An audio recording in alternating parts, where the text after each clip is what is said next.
Ես բերել եմ իրական անկախություն, ես բերել եմ իրական պետականություն, ես այն ապագան, որի մասին մենք բոլորս մտածում ենք, թե եռնեք կլինի այդ ապագան, թե չէ, այդ ապագան բերել եմ այսօր։ Ադրբեջանը ցանկություն ունի վերջակետ դնելու հայկական հարցում եւ լուծելու մեկընդմիշտ իր առջև դրված խնդիրը։ Եթե հայկական կողմն ընդունի Ադրբեջանի առաջադրած բոլոր նախապայմանները, իրենք միայն եւ բացառապես այդ դեպքում կգնան այսպես կոչված խաղաղության։ Բայց վայ այդ խաղաղությանը, որովհետեւ այն, ինչ իրենք պահանջում են, մեզ համար նշանակելու է վերջակետ ոչ միայն Արցախի հարցի, այլև փոքր-ինչ հետաձգված իմաստով հայկական պետականության ավարտի հարցում։ Ամենասկզբից մեթոդաբանական կարևոր վրիպում կար, ընդ որում դա միակ վրիպումը չէր։ Բան այն է, որ դու մյուս կողմին ասում եւ աշխարհին հայտարարում ես, թե քո նպատակը խաղաղությունն է, դու պատրաստ ես գնալու բոլոր զիջումներին, միայն թե խաղաղություն լինի, եւ քո տնտեսական զարգացումը կախված է լինելու նաեւ հարևանների կամքից եւ ցանկությունից։ Իսկ մյուս կողմը համոզվում է, որ մենք իրենցից կախված ենք, եւ եթե դա է մեր ցանկացածը, պետք է մեզնից ավելի շատ ստանան։ Կա հնարավորություն ավելի շատ ստանալու։ Ինչպես ստանալ։ Միշտ սպառնալ պատերազմով։ Ուզում եք խաղաղություն, սա էլ պետք է զիջեք, ուզում եք սա լինի, սա էլ պիտի զիջեք, եւ այդպես նրանք առաջ են տանում իրենց օրակարգը։ Փաշինյանն ինքն է մասնակցում այդ օրակարգի ստեղծմանն ու ձևավորմանը։ Կամա նա մասնակցում է դրան։ Ապագայի խաղաղության մասին նա բանակցում է նաև հայ ժողովրդի հետ։ Ներսում եւս պետք է բանակցել։ Քաղաքական գործիչների համար դա մշտական խնդիր է։ Դրսում բանակցեցիր, բայց ներսում ընդունում են քո բանակցածը։ Նա մեզ հետ բանակցում է Ալիևի լեզվով։ Ասում է, եթե սա չտանք, պատերազմ կլինի, եւ ես չեմ կարող երաշխիքներ տալ, որ պատերազմ չի լինի, բայց առնվազն հիմա մենք կխուսափենք պատերազմից եւ այլն։ Փորձ է արվել հանրությանը ներկայացնել այսի պատկեր։ Ղարաբաղը թոք էր մեր վզին։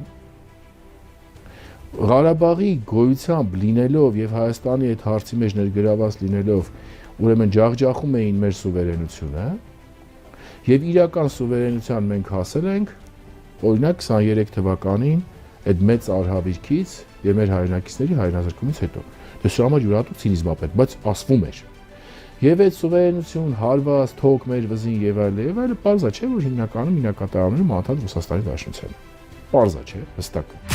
Փաշինյանն ասում է այն, ինչ Ալիևն է իրեն ասում, նա կարծես Ալիևի բարձրախոսը լինի։ Ալիևը բավական խորամանկ է, ինքն էլ Թուրքիան էլ հասկանում են, որ իրենց պետք չէ բացահայտ պատերազմական կոչեր անել։ Նրանք կարող են համատեղ վարժանքներ անցկացնել, այլ ձևերով հաղորդակցվել, իսկ փակ կապուղիներով այդ բանակցողները, լինելով բավական լավ դիվանագետներ, չեն ասում մենք պատերազմով ենք սպառնում, ասում են չենք ուզում պատերազմ լինի։ Դրա համար արեք սա, որ պատերազմ չլինի, այլապես ստիպված պատերազմով ենք վերցնելու այն, ինչը դուք չեք տալիս մեզ առանց պատերազմի։ Խաղաղությունը թղթի կտոր չէ, որի տակ դու ստորագրում ես։ Փաշինյանը եւ բոլորս պետք է սկզբից եւ հետ հասկանանք, որ դու կարող ես պայմանագիր ստորագրել, բայց այն չի կարող 100%-ով խաղաղություն երաշխավորել։ Խաղաղությունը կախված է մի շարք հանգամանքներից, թեև Փաշինյանն ասում էր, թե իբր խաղաղությունը կախված է լինելու այդ փաստաթղթից։ Ի վերջո նա եկավ այն հասկացողությանը, որ նույնիսկ ստորագրումը չի նշանակելու, թե նրանք չեն շարունակի սպառնալ, իսկ սպառնալիքները կշարունակվեն, որովհետեւ նրանք դեռևս շատ բան ունեն ստանալու, եւ այդ ամենը անմիջապես չեն կարող ստանալ։ Օրինակ, այսպես կոչված արևմտյան Ադրբեջանը, որի հիմնական կոնցեպտուալ գաղափարը հետևյալն է.